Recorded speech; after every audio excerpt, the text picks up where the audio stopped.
birds, cats, planes, trains, automobiles, and everything in between. You're officially rocking with the Fresh. This is your boy Chris G. I know we've been on a somewhat of a hiatus. We want to go ahead and say hi, haters. You know, I got to go ahead and bring some heat for you guys. You know what I'm saying? It's been a long minute.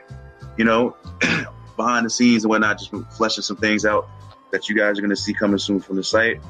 But more specifically, there's one guy I've been mentioning on the site over and over again. You know what I'm saying? His talent, you know, precedes his name.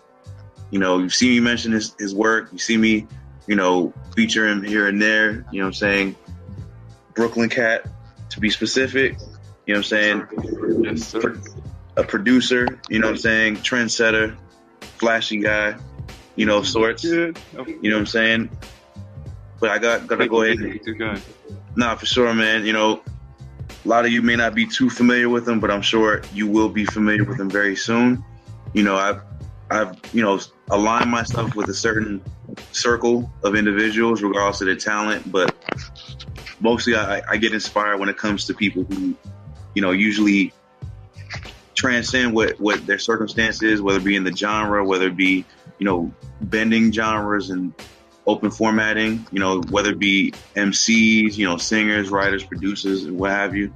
And today, you know, I've been, you know, blessed with his presence, not even trying to sound crazy, but for real, like, we've been working out for the longest, you know what I'm saying? And I'm glad to have him here. I want to welcome Salvador GEO.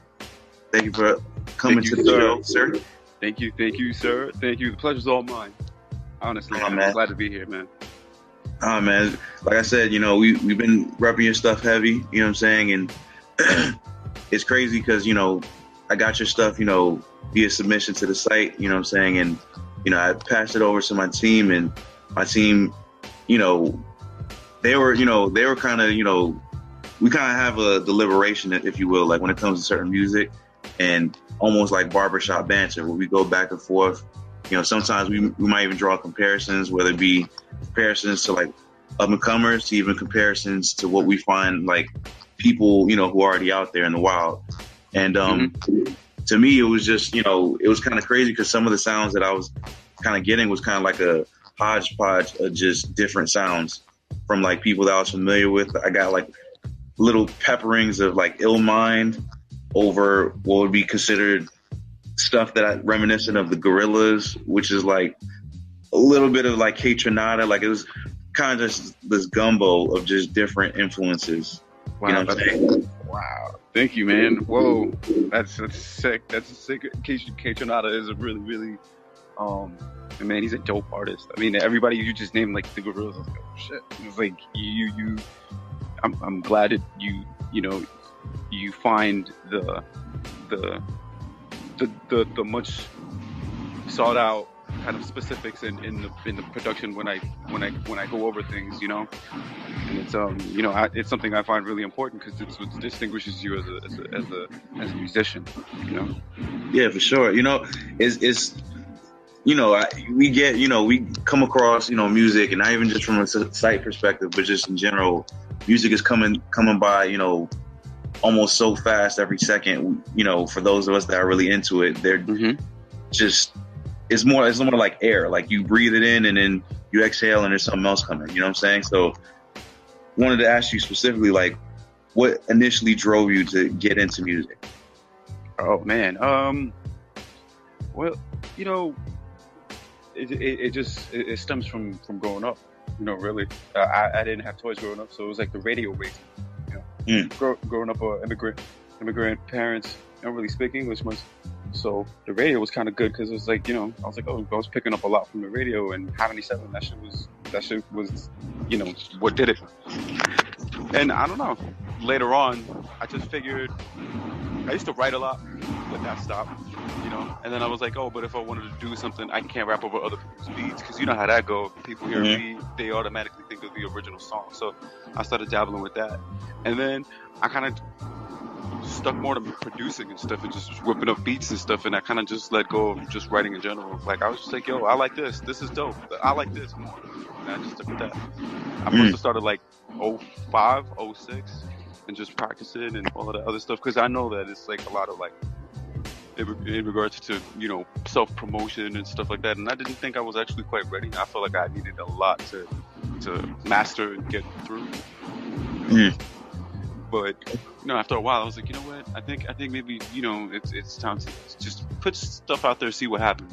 You know, just to send them to, you know, people who I deem really important and almost had a good infrastructure into what could possibly be something dope. And so I sent it to you, and, you know, lo and behold, here I am, and I'm like, yo, this is awesome, man, just to be on the show. Oh, for sure, man. I mean, what was your first piece of music that you put out there? Oh man, shoot! It was just like this really, really weak ass. Like, now remembering it, I took it down now because the shit don't even exist. But it's like this really, really like cheesy ass like beat that I had like made, and I thought it was the dopest shit in the world because it was like one of them, you know, classic soul drum samples from like Skull Snaps and shit, and then it was like it was like a weird kind of like a salsa sample melody that I had taken, and it was just hilarious. And I was just, I was like, oh shit. And then I don't even know where that record exists anymore. I was just it was just so funny. I was just like, oh, I thought this was dope, and I was like, and then days later I was like, I'm kind of not feeling, after I heard it by myself, and I was like, it needs work, and I just took it down. I'm really particular about that. You trying to hit us with the Celia Cruz? It was a Frankie Negron sample, man. It was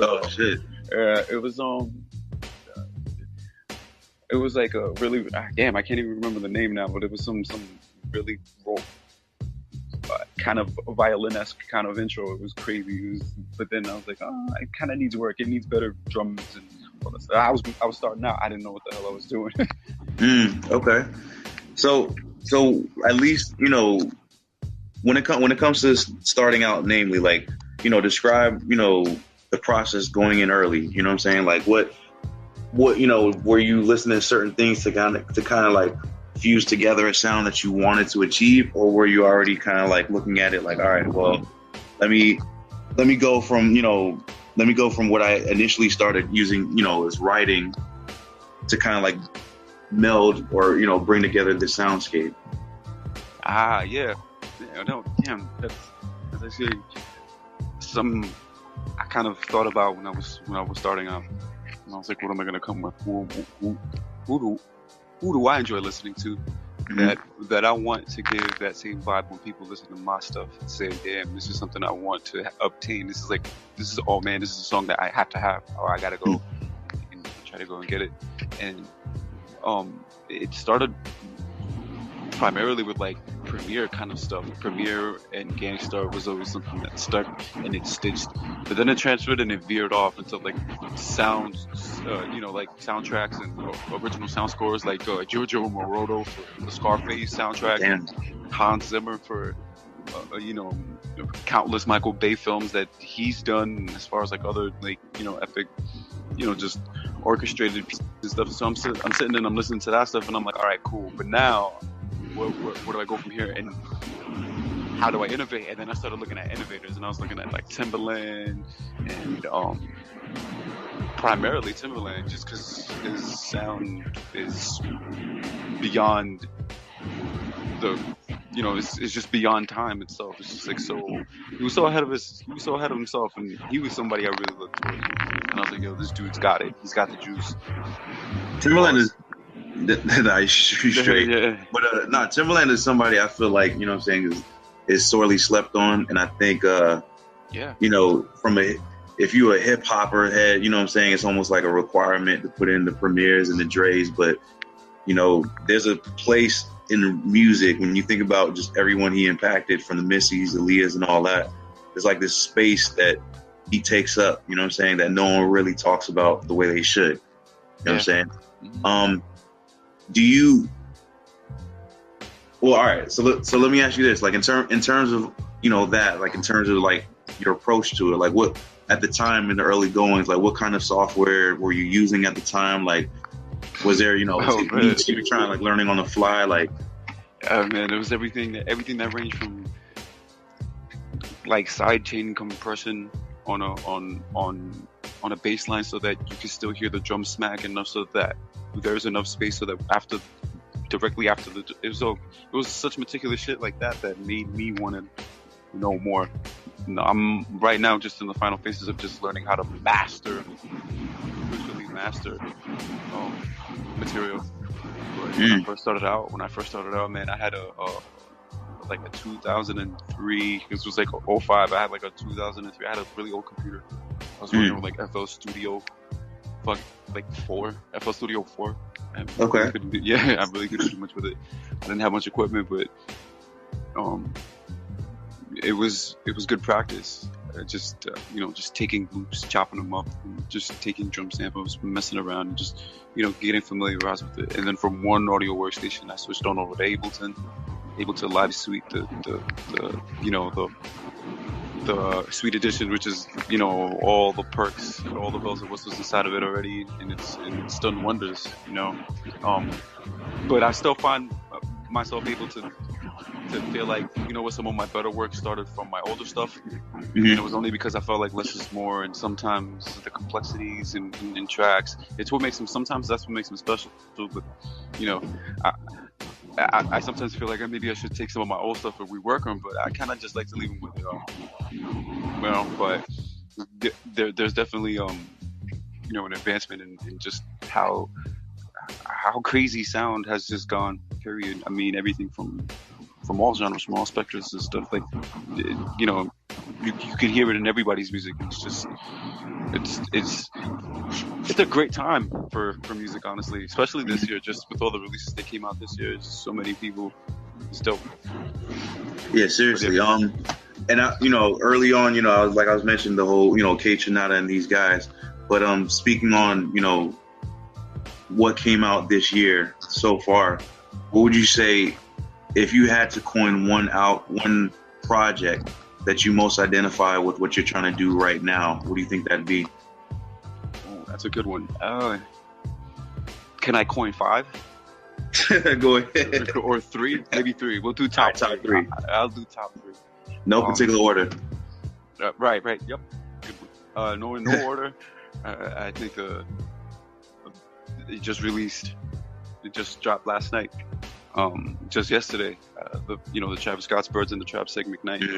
Yeah. From a producer's ear, you're hearing all of this, and you're hearing all of these sounds. And Mike Dean did an incredible job.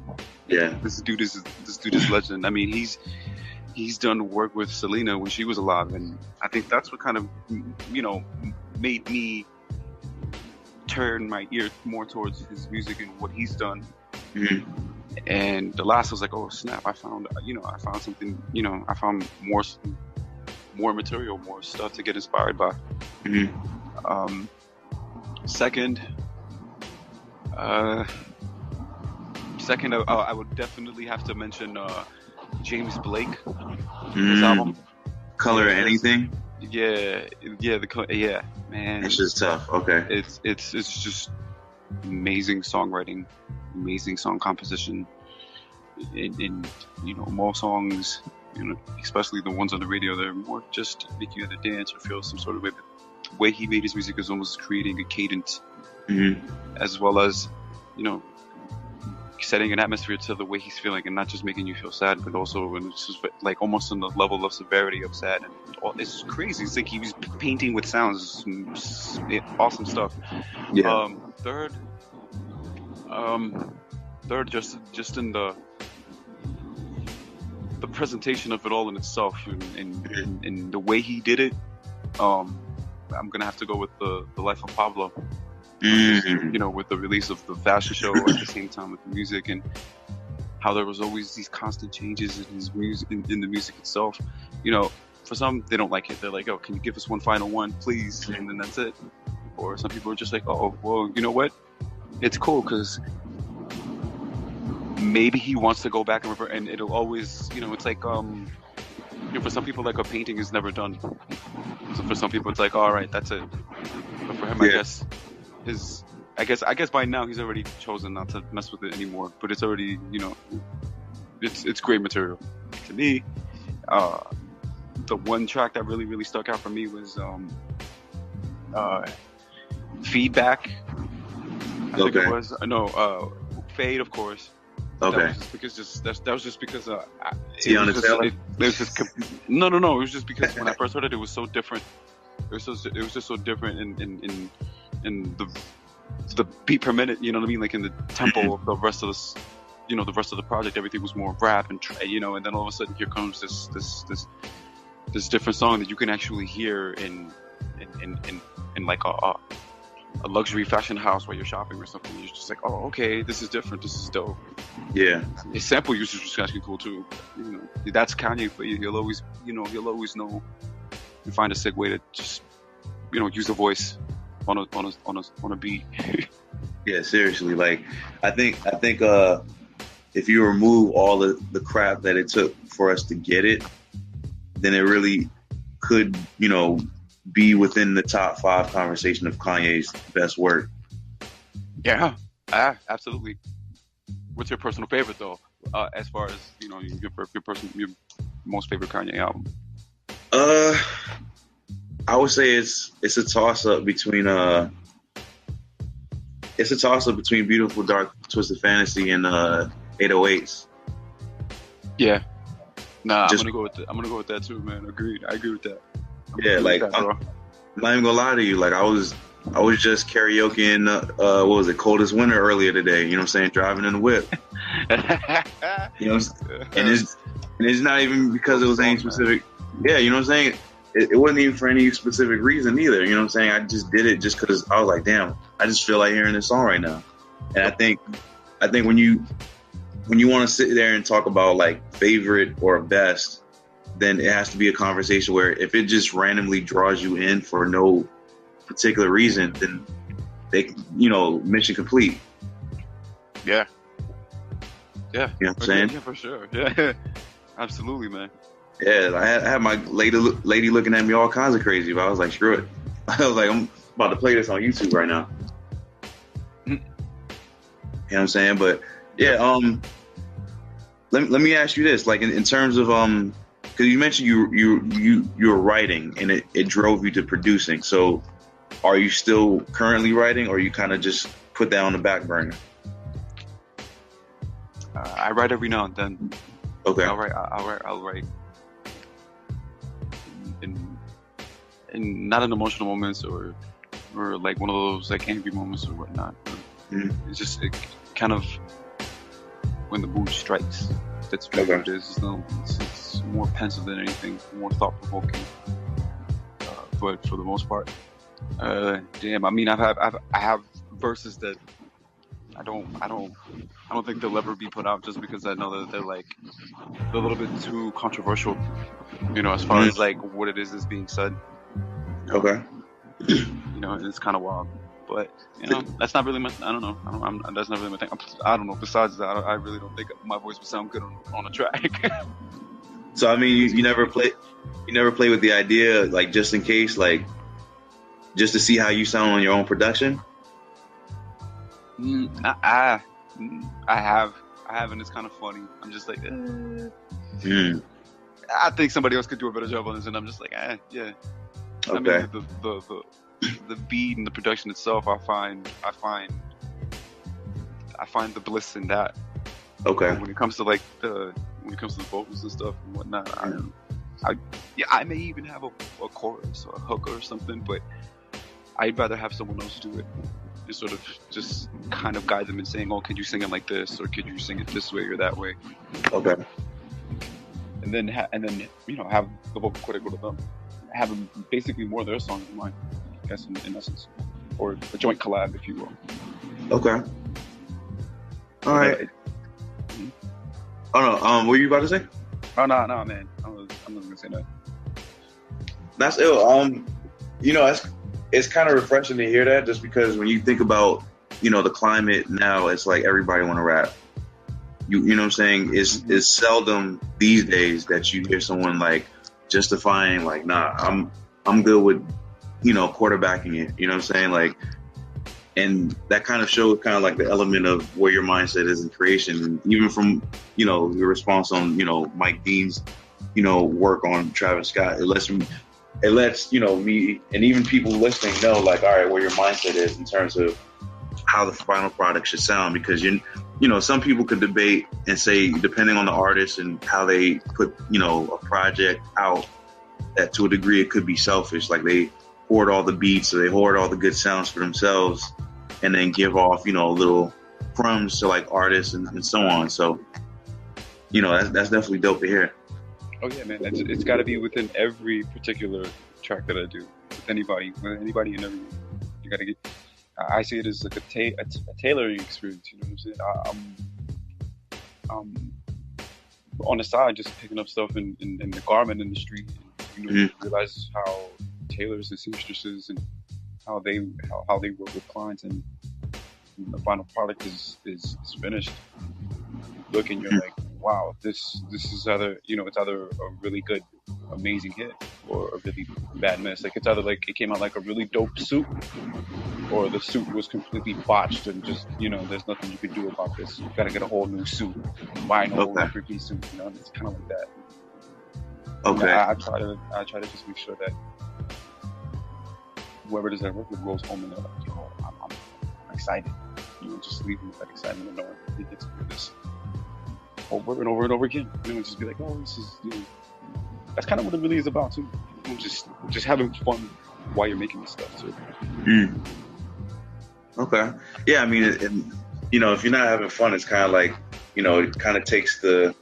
I think people who listen to certain music over a certain allotted amount of time, they'll be able to actually see that. So the fact that you're kind of grounded and you're kind of like firm in your belief in terms of like how the process should go, kind of like says a lot too. You know what I'm saying? I think that's kind of like a lost art in itself, just because I mean, shit, I was just looking right before we linked up just now. Like I was looking at a stream of Made in America, and I'm seeing 20,000 plus strong, scream for designer, and I still don't know a word of what he's saying. That's so true. It's true. I mean, I get some of it. You kind of latch on it. You kind of be like, oh, okay, I get what he's trying to say. But then, it's a changing art form. I think that's the dope part. That you got people who, I mean, damn, it's difficult because you got people who are just like totally disregarding the entire golden age of it, and it's understandable. I get it. Some people want to relive that, but you can't relive that. You can't relive the golden era. But you have all of these new sounds coming, and all of these newcomers, and they're setting a standard of something of their own. And I guess it's just as a matter of us as listeners, we get to choose and decide what's hot and what's not. And for the most part, it's just a wide variety of things. I mean, if you really want to get into listening to something that has meaning and something that's actually of substance, you go to your Kendricks and your J. Cole's. If you want to feel good, you go to your Party Next Door and your whomever or your Drakes or whatever. But if you really want to feel like a superhero about yourself, and just what I'm saying, or just just hear awesomeness, you go to Kanye, or you go to Jay, or if a girl's feeling away, you go to Beyonce. And, there's music out there for everybody, and it's the wild wild west. And so if a person is looking for a particular sound, it's definitely out there, but you just got to go look for it. And what it is it talks in numbers. So if it's a good song, it's gonna speak in volumes. No pun intended. Okay, nah, it's real. Let me ask you, what's one seminal learning experience that you've learned over this period of progressing as a producer, more importantly as an artist, that you felt like you had to kind of learn in order to kind of be where you're at today? It'd have to be that everything should be taken with a grain of salt. You got to take everything with a grain of salt, and even with good, even with bad feedback, you just gotta just be like, okay, and understand, like, it's coming from a sincere place, because some people don't even have the heart to say it and just be around a bunch of yes men. But for some people who really feel a certain way about something, they'll tell you, oh, I think this, and this. It's always like, you take it with a grain of salt, but at the same time, you're like, think about it. You kind of just be always be open-minded, but take it all with a grain of salt. Don't be so hard on yourself, but always be open-minded too. And as far as the actual music production and all, there's always got to be a day where you learn something about your craft or something within the confines of it. So if you're a painter and then you find out that, or if you're an architect and you find out that Zaha Hadid did a really amazing, sculpture in New York City, but you haven't gone to go see it, and you go out of your way to, things like that. It's just that'll keep you involved within it and never lose interest. Really, that's what it is. That's real. How is your process when it comes to artists, like working with other artists, like whether it be the reach out period to even the process of cherry picking beats, or is it even the opposite? Like do you actually work with artists, and from the beats that you have, you're like, all right, well, I feel like this is you because of the cadence and what you provide and what I know you can do to a track? Or how does that go for you?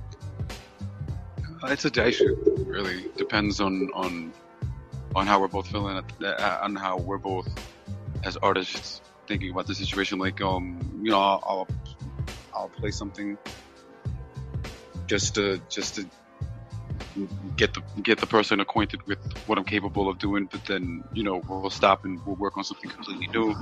And if it's reminiscent of something that I've done in the past, I'll remind that person, I had this that kind of reminds me of this, and it's an ongoing back and forth. And then he'll say, I like this, and it kind of reminded me of something that I did on a prior song or something that I've been wanting to do. It's just basically a cauldron of ideas, really, just sitting back and just exchanging. It's kind of like a ping pong, without the competitiveness. It's just a game of ping pong where you're just like dispersing ideas back and forth. You're telling this person, maybe you should use these stairs, or how about this? But it's always some people, they'll say, maybe we should keep it this way, and maybe exhibit a form of narcissism. But I guess you always got to trust the final product and know that at the end they're going to hear it and they'll pick up on it. It'll fix itself. It'll work out. That's why collabing with artists, it's clearly a process. Like, speaking of Gorillaz, I heard that Gorillaz were actually working with The Weeknd, and so collabs like that are very off. I'm not saying off. Part of my, I misuse these words. I would say unorthodox or unprecedented of a collaboration that is. Who knows what dopeness could come out of it? It's true. And so it's got to be, a matter of getting used to each other and getting acquainted with what you guys, can, fuse together. True that. I just hope The Weeknd doesn't fuck up my favorite band, because I will be pissed. Yeah, man, me too. Especially like the great artists by themselves. Yeah. Alone, for what they do, and then if they're going to be forming a merges together like this, it should be a sound for sore ears. Yeah, seriously. Yeah. I don't need to hear House of Balloons, him whining and pining over a girl. That's the last thing I need. Yep. Yeah, I always wondered, like, why does he sound so depressed all the time? He's writing music about sleeping with girls and taking drugs. Why does he sound so, like, why does he feel so guilty about that? Like, I don't know. I don't get it. I never understood it. But hey, whatever works. Yeah, seriously. Like, he's doing it. I can't even say much. But once which I'm still trying to wrap my head around, even this latest project, because now it's like more upbeat. And because it's, 3, 4, 5 years of him being the opposite, it's kind of still jarring to kind of wrap my head around. I'm like, wow. Like, I went from thinking he was kind of like Edward Scissorhands' cousin to now like this happy-go-lucky guy. I'm like, all right, I gotta adjust my tune, my listening with him. Yeah, you gotta just adjust with the, and that's crazy, because a lot of artists will do that. They'll come out of nowhere and just reinvent themselves all over again, and just like, I wasn't expecting this. So what am I listening to again?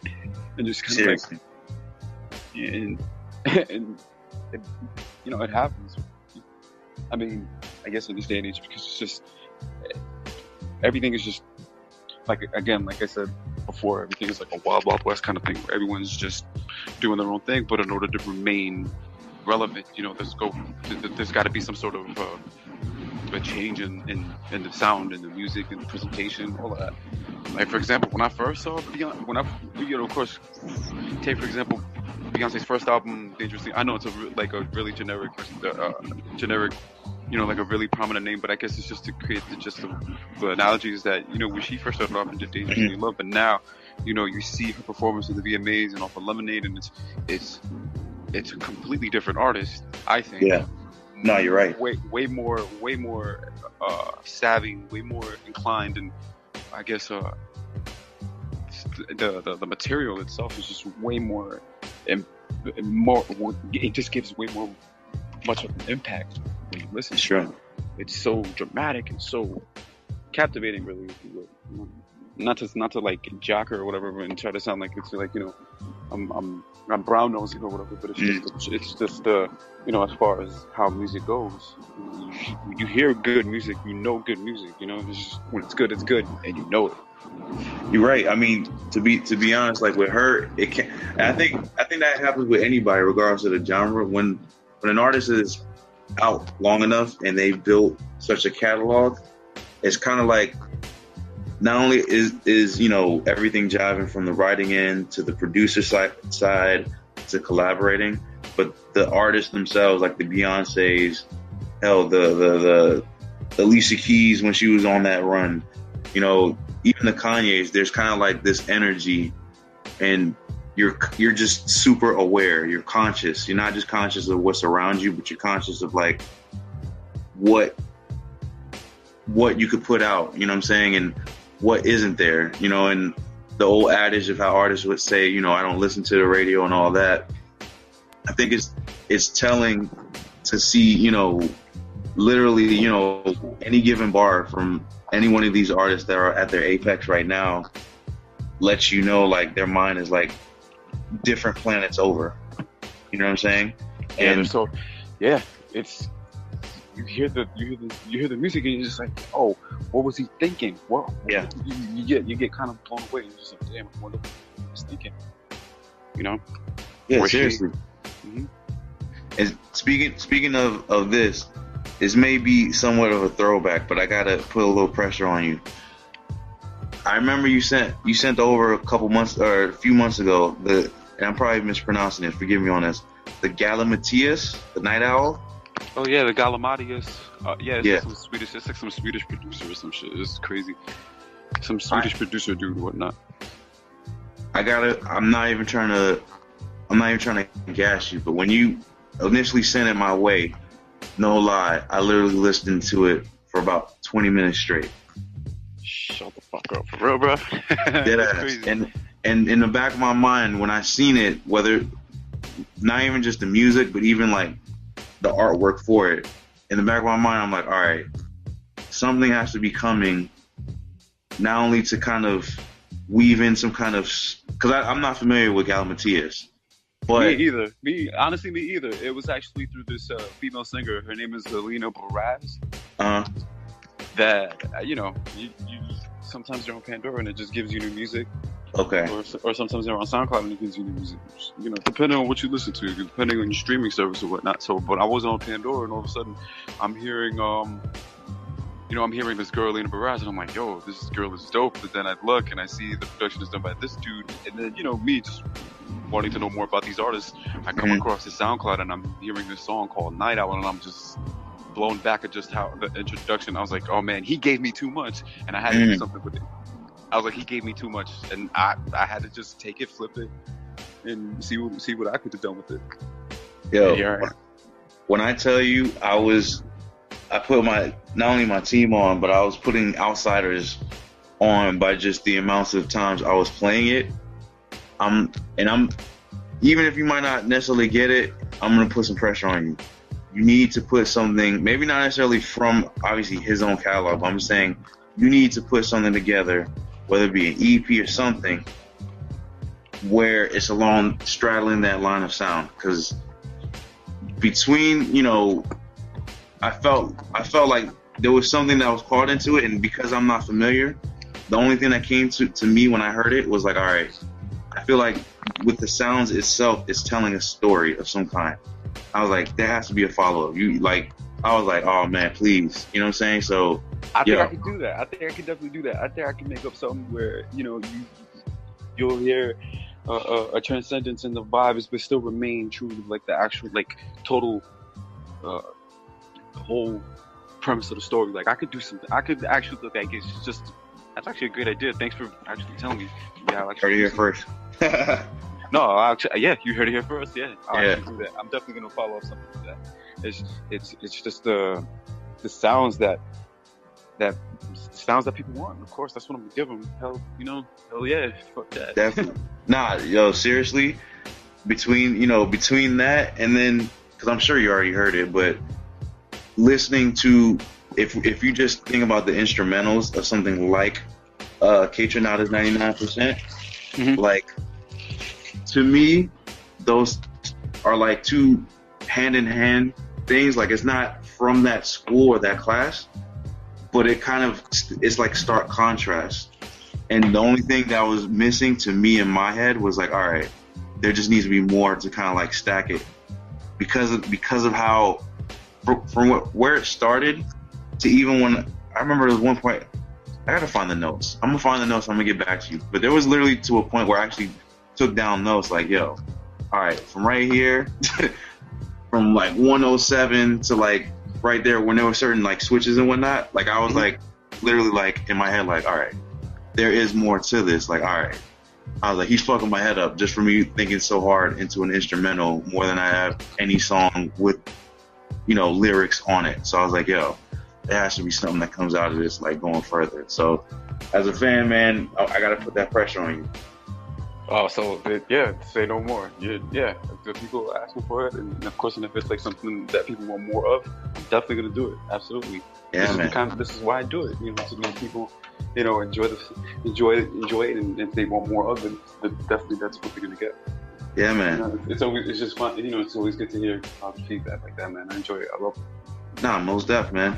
I'll go ahead and actually hit you with this last one before we. Well, all right, I got a couple more questions actually before we let you go. Okay. Who would you?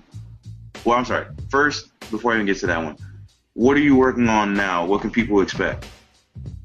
Oh, I got this project. It's called Gems, GEMS. It's like Geo's enigmatic method of savagery. Like, damn. It's like basically what it is. It's gems. Like my lucrative method of how I'm fucking shit up with these beats. Like, it's just, how the way you just mentioned how you're gonna, you had notes on like how the beat changed, and you just feel, you take it back and you kind of figuring like, oh damn, how he doing that? And that's kind of what I want to be. That's basically what I'm saying. It's like, yo, there's a method to the madness of that do this and all of these gems. Each gem is like, it's one of them. It's like a treasure within each one. So when people hear it, it's like, they love it. It's kind of like you hold on dear to it, kind of thing. That's what I want people to do. Like, I want them to just enjoy it and appreciate it, and just have fun with it. And if they don't like it, well, there's always more. There's always more music coming. There's always different takes on it. Always.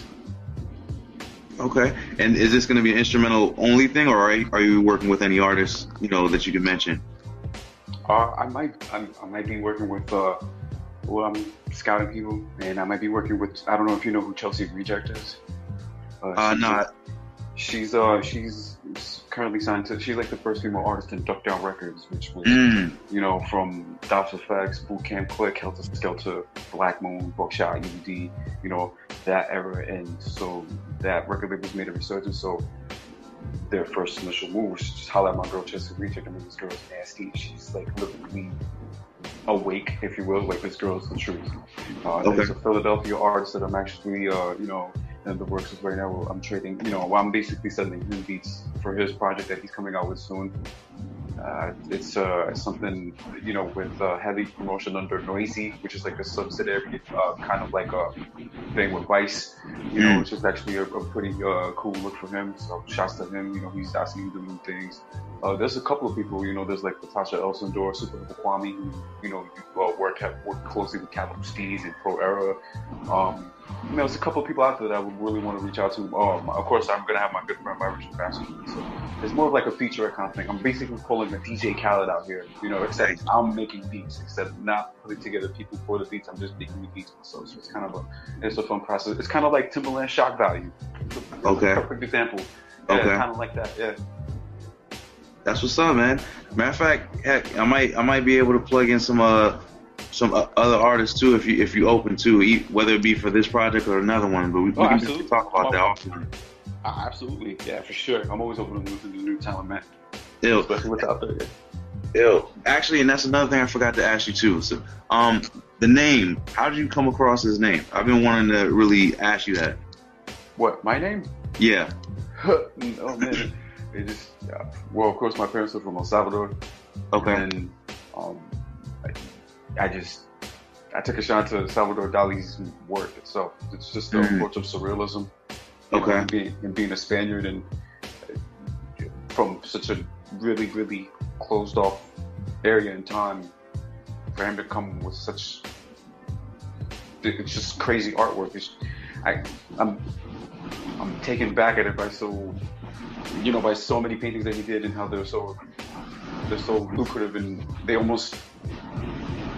they take, they just, even from his classic painting with the melting clocks, it's just all of that, and I kind of I just felt like I wanted to exude that kind of feel when you listen to my music, and make it almost feels surreal. It's like it takes you somewhere else. So I just kind of put Salvador GEO, and it kind of in itself it's kind of like a sub name, like Salvador Savior GEO, like saving the world of music. It's like the whole, it just basically just happened. I don't know. That's really that I'm from like El Salvador, and instead of Salvador Dali, Salvador GEO. So it's just, but in music instead of art. So that's ill. That's like a musical some hip hop superhero shit for real. That's ill. Yeah, that's like some Renaissance. Yeah, it's like some Renaissance shit. Yeah. It's like just a weird. It's one of them. Like, for example, Core Mega. Like, I mean, he was like one of Nas's right hand mans, and Core Mega was just Corey. But then he Core Mega, Core Center, Mega Greatness, the Center of Greatness, Core Mega. I was just like, oh, what? Wait, what? What? That's your name? That is sick. How long did it take you to come up with that shit? Like, then there's just some rappers out there that are just like, oh, it's Big Daddy Kane or Lil Uzi Vert, and it's just like, okay, I get it. It's just a name. But some people put a lot of thought into that kind of shit, man. Like Cool G rap, like Cool G and Kana, like all of that shit. Hey, listen, man. I hate to cut this interview short, bro, but I actually have a drive that I have to actually to pick up my parents. They coming back from El Salvador, so it's actually I get to follow up with them, but it's actually I'm actually running a little bit later on schedule. I was hoping maybe we could actually do this again some other time. Nah, for sure, yo. Pleasure to to have you. You know what I'm saying, and definitely won't hold you up any longer. But yo, we will definitely talk offline when you get a chance. Yo, I gotta thank you again for stopping through. You know what I'm saying? Thank you, man. Thank you. Absolutely, man. The pleasure's all mine. Just to have a chance to talk with somebody about music on an introspective level, like on a higher level. It's always dope, man. Thank you so much, man. I appreciate it. Nah, for sure, man. Yo, if anything, we'll connect, man. And yo, y'all been listening to the AFRSH podcast. You know what I'm saying? And for sure. We'll be back shortly another time. But until then, we out. Yes, sir.